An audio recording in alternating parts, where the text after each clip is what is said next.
Hello viewers, welcome to our channel. భారతదేశ ప్రభుత్వం కొత్తగా కొన్ని చట్టాలు తీసుకొని వచ్చిందని అందరికీ తెలిసిందే. అవి 1వ తారీఖు నుంచి అమల్లోకి వచ్చాయని కూడా తెలిసిందే.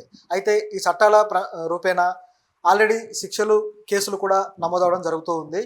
అయితే ఈ చట్టాలు ఏంటి, ఏ చట్టాలకు మారుగా ఈ చట్టాలను తీసుకొచ్చారనేది ఆల్రెడీ చర్చలు జరుగుతూనే ఉన్నా, వీటికి సంబంధించిన డీటెయిల్స్ ఇంతకు ముందు బయటికి రాలేదు. ఇప్పుడు ఆ చట్టాలు అమల్లోకి వచ్చిన తర్వాత ఈ చట్టాలు ఏంటి, దేనికి మారుగా ప్రత్యామ్నాయంగా వీటిని తీసుకొచ్చారనే చర్చలు మొదలయ్యాయి. అయితే దీని మీద చాలా విమర్శలు కూడా ఇప్పుడిప్పుడే మేధావులు చేస్తూ ఉన్నారు. ఎందుకంటే వివరాలన్నీ ఇప్పుడే తెలుస్తూ ఉన్నాయి కాబట్టి, అమల్లోకి వచ్చాకే తెలుస్తాయి కాబట్టి విమర్శలు కూడా పెరుగుతూ ఉన్నాయి. ముఖ్యంగా ఈ చట్టాలు ఐపీసీ, సిఆర్పిసి వీటికి ప్రత్యామ్నాయంగా ఈ చట్టాలను తీసుకొని రావడం జరిగింది. అయితే ఈ చట్టాలు ఎంతవరకు వాటిని సరైన విధానంలో రీప్లేస్ చేయగలిగాయి, ఇవి వలసవాద చట్టాలని చెప్పేసి బీజేపీ ప్రభుత్వం చెబుతూ వచ్చింది. ఈ వలసవాద చట్టాలకు బదులుగా భారతీయత కలిగిన భారతీయ చట్టాలను తీసుకొస్తామన్నారు. అయితే పేర్లు పెట్టడం అయితే బాగానే ఉంది, భారతీయ న్యాయ సంహిత అని, న్యాయ సంవిధాన్ అని, ఇలా పేర్లు అయితే పెట్టారు. కానీ అందులో భారతీయత ఎంత, ఈ చట్టాల్లో సమగ్రత ఎంత అనేది కూడా మనం ఆలోచించాల్సిన అవసరం ఉంది. మేధావులు ఏమంటున్నారంటే, ఈ చట్టాలు వచ్చిన తర్వాత పొయ్యిలో నుంచి పెనంలో పడ్డట్టయింది, ముళ్ళు పొయ్యి మేకొచ్చింది, ఈ విధంగా తయారయ్యాయి ఈ చట్టాలు అంటున్నారు. అంటే ఇంతకు ముందున్న చట్టాలతో పోలిస్తే ఇంకా కఠినంగా మారాయా, లేక ఎలా ఉన్నాయో ఒకసారి ఈ చట్టాలను గమనిద్దాం. ఐపీసీ సెక్షన్లు బ్రిటిష్ ప్రభుత్వం తీసుకొచ్చిందని అందరికీ తెలిసిందే.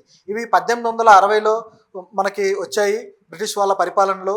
ఈ చట్టాలు ఐపీసీ సెక్షన్లో 511 సెక్షన్లు ఉన్నాయి. అయితే ఈ 511 సెక్షన్ల నుంచి అనేక సెక్షన్లు తొలగించి ఇప్పుడు కొత్తగా వచ్చిన భారతీయ న్యాయ సంహితలో కేవలం 358 సెక్షన్లు మాత్రమే ఉన్నాయి.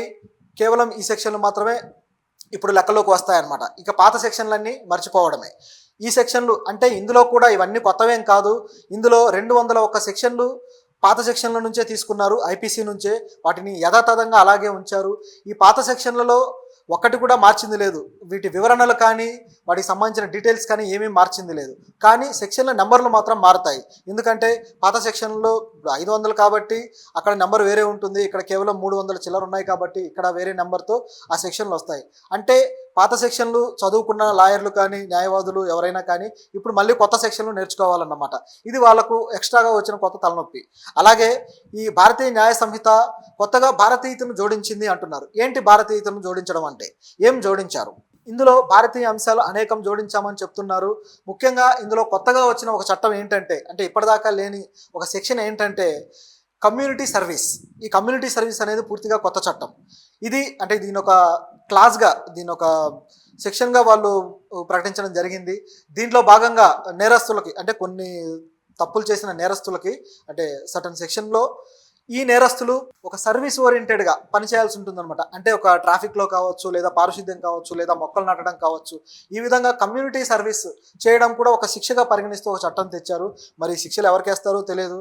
గతంలో మనం చూసినట్టయితే ఒక ముంబైలో ఒక పెద్ద యాక్సిడెంట్ కేసులో ఒక యువకుడికి సింపుల్గా ఏదో ఒక వ్యాసం రాయండి ట్రాఫిక్ గురించి అంటూ ఒక విచిత్రమైన శిక్ష వేయడం కూడా మనకు తెలిసిందే. ఈ చట్టాలు రాకముందే అలాంటి శిక్షలు వేశారంటే ఈ చట్టాలు వచ్చిన తర్వాత ఎలాంటి భయంకరమైన నేరాలకు ఇలాంటి చట్టాలు ఉపయోగిస్తారో తెలియదు. మరి అలాగే మాబ్ లించింగ్కి సంబంధించి కూడా ఒక సెక్షన్ వచ్చింది.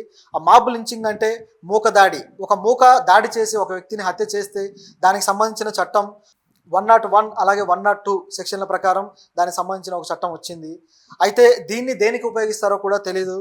అలాగే సైబర్ క్రైమ్స్కి సంబంధించి కూడా సరైన చట్టాలు ఇంతవరకు మనకు లేవు. ఏవో కొన్ని చట్టాలు ఏదో అమెండ్మెంట్స్ చేశారు, కానీ సైబర్ క్రైమ్స్కి సంబంధించి బలమైన చట్టాలు మన దగ్గర లేకపోవడం, ఇప్పటిదాకా వాటికి సంబంధించి ఏ క్రైమ్స్ ఉన్నాయో ఆ క్రైమ్స్లో బాధితులకి సరైన న్యాయం జరగకుండా ఉంది.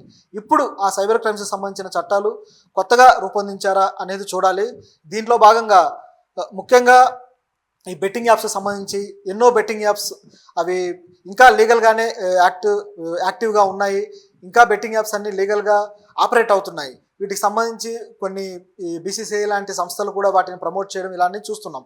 దీనికి ఎలాంటి కఠినమైన చట్టాలు తీసుకొస్తే ఈ బెట్టింగ్ యాప్స్ను బ్యాన్ చేసే అవకాశం ఉంది, ఎంతోమంది యువతను రక్షించే అవకాశం ఉంది. ఇవన్నీ ఈ ఆర్థిక నేరాలకు సంబంధించిన సెక్షన్లు బలంగా తయారు చేస్తారో లేదో తెలియదు. మరి అట్లాగే యూపీఏ అంటే మీకు తెలిసిందే ఉపా చట్టం, అంటే అక్రమ ఆయుధాలు కలిగి ఉన్నారు అనే నేరం కింద ఈ సెక్షన్ని యాడ్ చేయడం జరిగింది. ఈ సెక్షన్ ఇంతకుముందు ఇది వలసవాద చట్టం అంటూ మేధావులు ఎప్పటి నుంచో దీని మీద గగ్గోలు పెడుతున్న ఈ సెక్షన్ని అలాగే ఉంచి అలాగే తీసుకొని వచ్చారు. ఈ అక్రమాయుధాలు కలిగి ఉన్నారనే ఆరోపణతో ఎవరినైనా బెయిల్ లేకుండా నాన్ బెయిలబుల్గా అరెస్ట్ చేసి పెట్టేయచ్చు. ఆ విధంగా అరెస్ట్ అయిన వాళ్ళు కూడా ఎంతోమంది ఉన్నారు. లైక్ ప్రొఫెసర్ సాయిబాబా కావచ్చు, అలాగే ఎంతోమంది జర్నలిస్టులని, హేతువాదుల్ని, అలాగే మానవ హక్కుల కార్యకర్తల్ని అనేక మందిని ఈ చట్టం ప్రకారం అరెస్ట్ చేసి వాళ్ళకు బెయిల్ కూడా ఇవ్వకుండా ఏళ్ల తరబడి జైళ్లలో మగ్గేలా చేసిన సందర్భం కూడా ఉంది. ఈ చట్టం మాత్రం ఏమీ మార్చకుండా యథాతథంగా అలాగే ఉంచారు. మరి ఈ చట్టం ఇంకా ఎంతమందిని బలి తీసుకోబోతుందో చూడాలి.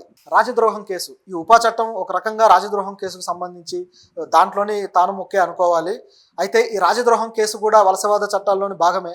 వలస చట్టాల్లో కొన్ని మన దేశానికి సూట్ కానివి ఎన్నో చట్టాలు కూడా ఉన్నాయి. వాటిని తొలగించాల్సిన అవసరం ఉంది. కానీ ఈ బీజేపీ ప్రభుత్వం ఏం చేసిందంటే వీటిని వలసవాద చట్టాలు అని చెబుతూనే వాటిని తాను మళ్ళీ ఉపయోగించుకుంటూ, ఆ చట్టాలను ఉపయోగించుకుంటూ అనేక మందిని ఈ జైళ్ళ పాలు చేయడం జరిగింది. ఈ చట్టాలకి పేర్లు మార్చి ఏదో మేము భారతీయత కల్పించామని పేర్లు మార్చి కొత్త రకం చట్టాలుగా తీసుకొస్తున్నట్టుగా డ్రామాలు ఆడుతున్నారు. ఈ చట్టం చూసుకుంటే 124A, ఈ 124A అనేది రాజద్రోహ చట్టంగా, రాజద్రోహం సెక్షన్ కింద దీన్ని ప్రవేశపెట్టడం జరిగింది. ఇది జాతీయోద్యమం బాగా ఉధృతంగా ఉన్న కాలంలో జాతీయ నాయకులు బ్రిటిష్ ప్రభుత్వానికి వ్యతిరేకంగా పోరాడుతున్న కాలంలో రాజుకు వ్యతిరేకంగా వీళ్ళు పోరాడుతున్నారు అనే కోణం నుంచి ఈ చట్టాన్ని తీసుకురావడం జరిగింది. అప్పట్లో అనేక మంది నాయకులు ఈ చట్ట ప్రకారమే జైలుకు వెళ్ళారు. అది గాంధీ కావచ్చు, నెహ్రూ కావచ్చు, సర్దార్ వల్లభాయ్ పటేల్ కావచ్చు, అనేక మంది ఈ చట్ట ప్రకారం జైలుకు వెళ్ళి వచ్చిన సందర్భాలు ఉన్నాయి. తర్వాత ఈ చట్టాన్ని తొలగిస్తున్నామంటూ కొంతకాలం తొలగించినా మళ్ళీ తీసుకొని వచ్చారు. ఈ చట్టాన్ని తీసుకురావడం వల్ల ఇప్పుడు పరిస్థితి ఎలా అయిందంటే వచ్చిన ప్రతి గవర్నమెంట్ ఈ చట్టాన్ని ఉపయోగించుకుంటూనే ఉంది. ఎంత దారుణంగా అంటే ప్రభుత్వానికి వ్యతిరేకంగా ఉన్న ఎవరైతే మాట్లాడతారో, ఎవరైతే జర్నలిస్టులు మాట్లాడతారో, ఎవరైతే ప్రభుత్వ వ్యతిరేకంగా కార్యకర్తలు మాట్లాడతారో, రచయితలు మాట్లాడతారో వీళ్ళందరినీ ఈ చట్ట ప్రకారం దేశద్రోహి అనే ముద్ర వేసి అరెస్ట్ చేయడం జరుగుతుంది.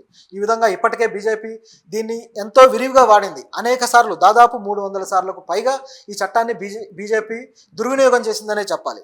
ఎందుకంటే ఈ చట్టం కింద, ఈ సెక్షన్ కింద అరెస్ట్ అయిన నిందితులు ఎవరైతే ఉన్నారో వాళ్ళల్లో ఒక్కళ్ళకు కూడా ఒక్క శిక్ష కూడా పడలేదు. ఇంతవరకు దానికి సంబంధించిన తీర్పులు రాలేదు. కారణం ఏంటంటే ఒకటే, బీజేపీ తన వ్యతిరేకుల్ని ఈ సెక్షన్ల కింద అరెస్ట్ చేయడం, అలా వాళ్ళని నోరు మెదపకుండా చేయడానికి మాత్రమే ఈ సెక్షన్లను ఉపయోగించడం. అలాగే క్లాస్ 69, ఇది కూడా ఒక డిఫరెంట్ చట్టం. ఈ క్లాస్ 69 అనే చట్టం ఒక మాయ మాటలతో సెక్సువల్ ఇంటర్కోర్స్ చేసే వ్యక్తి మీద పెట్టడానికి ఉపయోగపడే చట్టం ఈ 69 అనే క్లాజ్. ఈ క్లాజ్ ప్రకారం ఎవరైనా ఒక ప్రేమిస్తున్నానని, లేదా ప్రేమలో నేను నిన్ను పెళ్లి చేసుకుంటానని, లేదా ఏవైనా మాయమాటలు చెప్పి మభ్యపెట్టి ఒక అమ్మాయిని సెక్సువల్గా అబ్యూజ్ చేసినా, లేదా సెక్సువల్గా ఆ వ్యక్తిని వాడుకున్నా సరే ఈ చట్టం వర్తిస్తుందన్నమాట. అయితే ఈ చట్టానికి కూడా సరైన వివరణ లేదు. ఎందుకంటే ఆల్రెడీ ఇంతకుముందే మనం అనేక కేసులు చూసాం. అనేక కేసుల్లో ముఖ్యంగా ఈ మహిళలు ఈ రేప్ కేసులు పెట్టే విషయంలో కొంతమంది ఆ చట్టాన్ని, రేప్ కేసు చట్టాన్ని దుర్వినియోగం చేసిన సందర్భం కూడా ఉంది. అది ఎలాగంటే ఒక మహిళ సహజీవనం చేస్తూ, ఒక వ్యక్తితో సహజీవనం చేస్తూ ఆ తరువాత వాళ్ళకి ఏదో చెడితే ఇతను నన్ను రేప్ చేశాడు, లేదా ఇతను నన్ను సెక్సువల్గా అబ్యూస్ చేశాడు అంటూ కేసు పెట్టడం జరుగుతూ ఉంది. ఈ కేసుల వల్ల ఇది కోర్టులకు తలనొప్పిగా మారింది. దీనికి సొల్యూషన్ ఇవ్వాలి, దీన్ని ఎలా ఎదుర్కోవాలనేది కోర్టులకే అర్థం కాని ఒక వింత పరిస్థితి తీసుకొచ్చిన సందర్భం ఉంది. ఆ క్రమంలో ఈ చట్టం కూడా దానికే చెందిందయింది. సో ఇలాంటి కేసులు పెరుగుతాయే తప్ప తగ్గే పరిస్థితి లేదు. ఈ చట్టం విధానం చూస్తే ఎవరైనా సరే తిరిగి మళ్ళీ అలాగే సహజీవనం చేసి లివింగ్ రిలేషన్షిప్లో ఉన్నవాళ్ళు తిరిగి ఈ క్లాస్ 69 పేరు కింద ఈ కేసు పెడితే పరిస్థితి ఏంటి, వాళ్ళకు ఎలా సొల్యూషన్ వస్తుందో తెలియదు. అయితే ఈ చట్టాన్ని ఎందుకు తెచ్చారు అని ఆలోచిస్తే మరొక ఆరోపణ కూడా వస్తుంది. ఆ ఆరోపణ ఏంటంటే లవ్ జిహాద్ సంబంధించి అనేక వివాదాలు, అనేక వింత వాదనలు బీజేపీ ఇప్పటిదాకా వినిపిస్తూ వచ్చింది. అంటే ఒక హిందూ మహిళని ముస్లిం యువకుడు ఎవరైనా ప్రేమిస్తున్నాను అని చెప్పి వాళ్ళకు దగ్గరైతే వాళ్ళ ప్రేమను కూడా లవ్ జిహాద్ పేరుతో, ఇదేదో ఒక కుట్ర, ఇది జిహాద్ పేరుతోటి వాళ్ళని లవ్ చేసి వాళ్ళని వశపరుచుకుంటున్నారు, లేదా వాళ్ళని మతం మారుస్తున్నారు అంటూ కొత్తగా ఎన్నో ఆరోపణలు చేసింది. ఉత్తరప్రదేశ్లో కావచ్చు, ఎన్నో కేసులు కూడా పెట్టారు వీటి మీద. సో ఈ విధంగా ఈ ప్రేమ జంటల మీద ఉక్కుపాదం మోపి వాళ్ళ ప్రేమలు విఫలమయ్యేలాగా చేసిన పరిస్థితి కూడా ఉంది. సో ఈ చట్టం తీసుకురావడం ద్వారా, ఈ 69 అనే చట్టం తీసుకురావడం ద్వారా ఈ లవ్ జిహాద్ పేరుతో ఇలాంటి ప్రేమ జంటల మీద కేసులు పెట్టుకునే వెసులుబాటు వాళ్ళు తీసుకున్నారు. ఇది ఎంతవరకు సరైందో కూడా ఆలోచించాలి. అలాగే ఈ చట్టం కింద, ఈ వచ్చిన కొత్త భారతీయ న్యాయ సంహిత చట్టాల కింద మొట్టమొదట నమోదైన కేసు ఏంటో తెలుసా? ఒక చిరు వ్యాపారి మీద. ఈ చట్టాలు ఏదో పెద్ద పెద్ద బడాబాబులకి లేదా అవినీతిపరులైన పొలిటీషియన్లకి లేదా అవినీతిపరులైన వ్యాపారవేత్తలకి ఉపయోగించే చట్టాల్లా కనిపించడం లేదు. ఈ చట్టాలు ప్రామాణికంగా మొట్టమొదటి కేసు ఎవరి మీద నమోదైందో తెలుసా? దేశ రాజధాని ఢిల్లీలో ఒక చిరు వ్యాపారి మీద మొట్టమొదటి కేసు నమోదైంది. ఆ చిరు వ్యాపారి రోడ్ సైడ్ ఏవో చిరు ధాన్యాలు లేదా వ్యాపారం చేసుకుంటూ ఉండే వ్యక్తి. ఈ చిరు వ్యాపారి మీద ఓవర్ బ్రిడ్జ్ని ఆక్రమించాడని చెప్పేసి కేసు పెట్టడం జరిగింది. ఇలా మొట్టమొదటి కేసు ఈ వ్యాపారుల మీద ప్రయోగించడం, ఇంకా ఎంతమంది అన్యాయానికి గురవబోతారో, ఎంతమంది చిరు వ్యాపారస్తులు ఇలాంటి కేసుల్లో ఇరుక్కుంటారో, ఇవి ఎంత దుర్వినియోగం చేయబడతాయో భవిష్యత్తులో చూడాలి.